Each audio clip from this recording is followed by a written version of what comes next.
There we go. Welcome back. We're going to talk a little bit about cameras today. So when I got my first camera, it seemed like such a monumental thing, and I was so grateful to have it, so happy, and financially that was a big deal for me to just be able to get one. So that was a good place to be in. I had a camera. It was actually a 5D, and I was very thankful and grateful for it. As I got better and was doing more work, I started to wish for more features.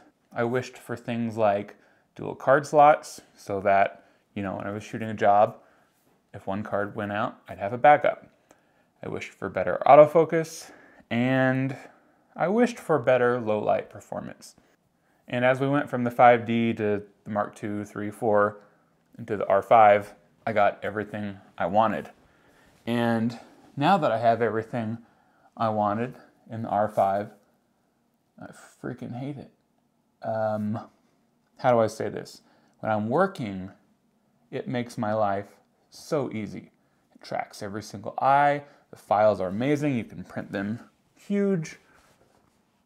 There are no downsides, I think, in the work sphere with this camera. Maybe the battery life, but whatever. We have everything we wanted.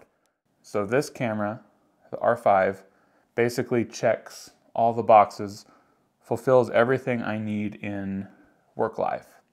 But there is a difference between work life and your life outside of that.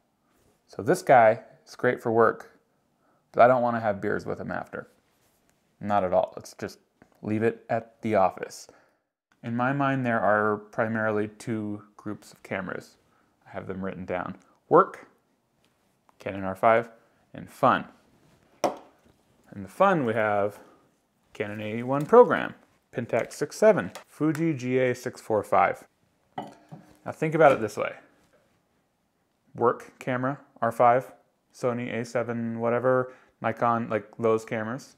Over here, fun. So over here you have AE1 program. Over here you have the Fuji, over on the fun side still. On the fun side, but maybe a little bit more towards the work side, you have the Pentax 6.7. And so I have this side fulfilled, I have this side fulfilled, and what I am looking for is something much like the Pentax 6.7 that fits in towards the middle, right? Now if I have the Pentax 6.7, why do I need something else? Because it is freaking large. It's quite a big camera. It is very heavy, and there are often times and places that I don't want to have it with me, or maybe it's just not appropriate. If I'm going out with friends, and we're going to the river or doing whatever, going on a hike, something like this is a lot more appropriate. It doesn't make people feel like they're in a photo shoot, etc. But sometimes you wish that you could have the fun of this with some, at least, of the performance of the R5 or whatever, your workhorse. And this 5D, it's pretty good. I mean, it's a really good camera, but the way it makes me feel, this is what I'm talking about, the way it makes me feel compared to what it does, I don't know, it still kind of feels like a work camera a little bit. And most of the time I'll have a 40mm pancake. It makes it a lot more fun, but there's still something missing. My favorite shooting experience is with a 50mm manual focus lens, or autofocus, but just 50 prime, and simplicity. I look through the viewfinder on either one of these cameras. Really, there's nothing to be distracted by. You're only thinking about that one frame, and there's not much information in the viewfinder. Yeah, that's it. It's basically you and your subject, or you and your vision, what you're looking to see or to make happen. And that is the most pure form of photography, I guess is what I'm saying. Once again, how it makes me feel. I had tried to emulate that feeling by putting a RF prime on the R5, and it didn't do it. It's still the same buttons everywhere, a lot of information in the viewfinder, even when you switch as much as you can off. It just didn't do it. So what I'm looking for is a digital camera, especially as film prices go up. I'm looking for a digital, not replacement, but a digital emulation of this experience. How close can I get to the bliss of shooting on one of these cameras? Also, this thing's super fun, but it sounds like a VCR. So, all of that being said, I'm looking for something that can kind of fill in the gap between work and fun. What I'm looking for is something that's small, that can get professional results, and that I'm going to want to carry.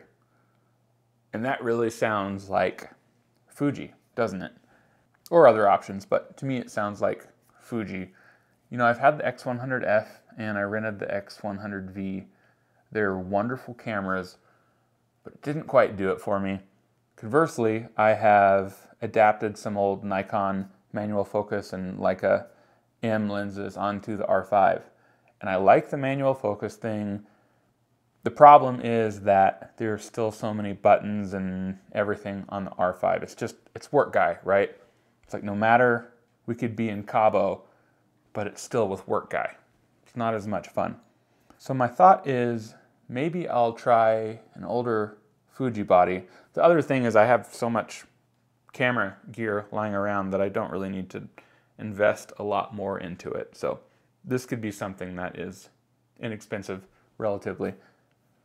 So my thought is maybe try an older Fuji like an X-T3 or an X Pro 2 and try it with one of the manual focus like TT Artisan, 7 Artisan, maybe Zeiss Towet. Try one of those bodies with an interesting lens. I know it's not the same, but some of the results that I've seen on YouTube videos with those manual focus like 0.95, f.95 lenses, they really have a feeling kind of similar to the Pentax 6.7. And I haven't really felt that way about the results I've seen when you look at like the Fuji f1.4 lenses, because there's still that kind of optical perfection that's akin to the work guy. So why am I telling you this? Why are we talking about this? I have an analogy, or no, I have an example. Please hold. All right, we're recording.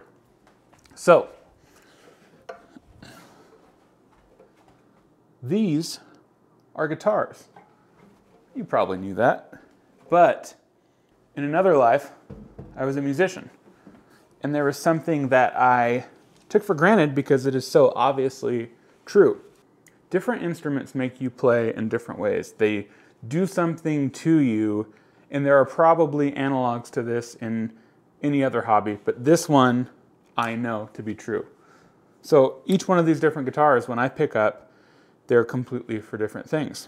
Like what?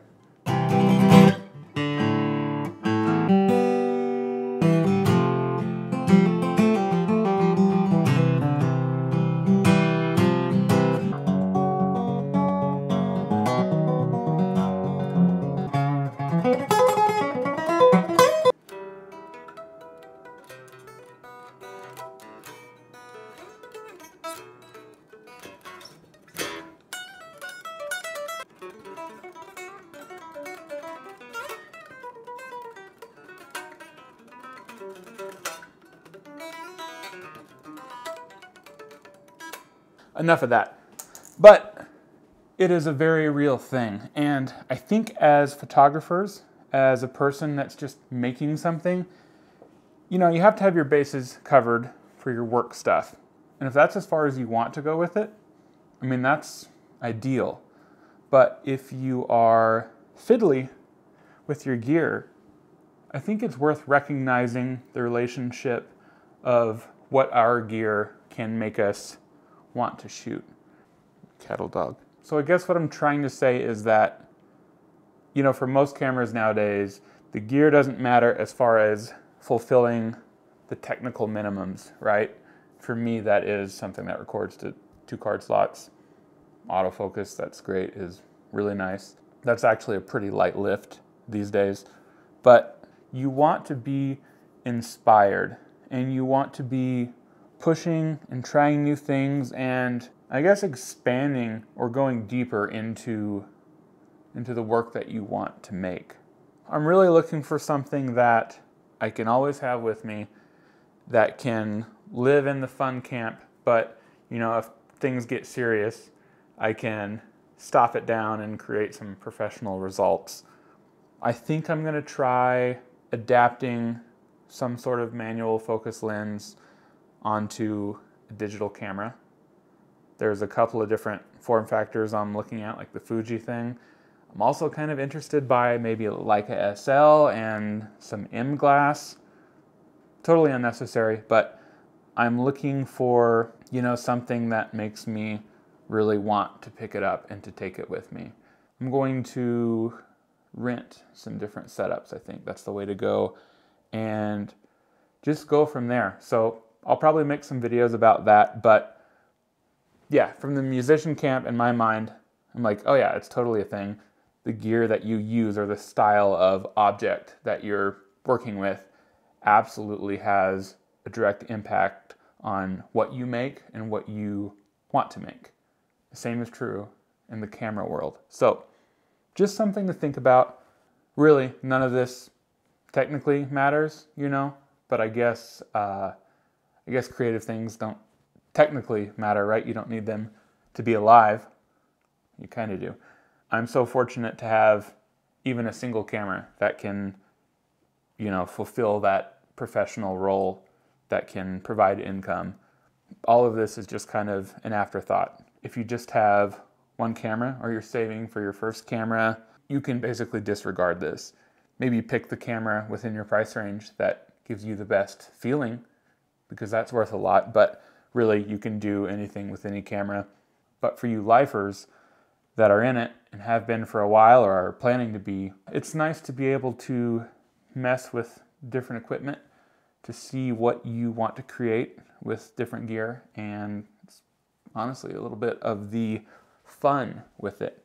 So yeah, I'd love to hear your thoughts. If you found this valuable, maybe leave a like. I think it helps me. This is what people say on YouTube. All right, have a good one. You really can play anything on anything.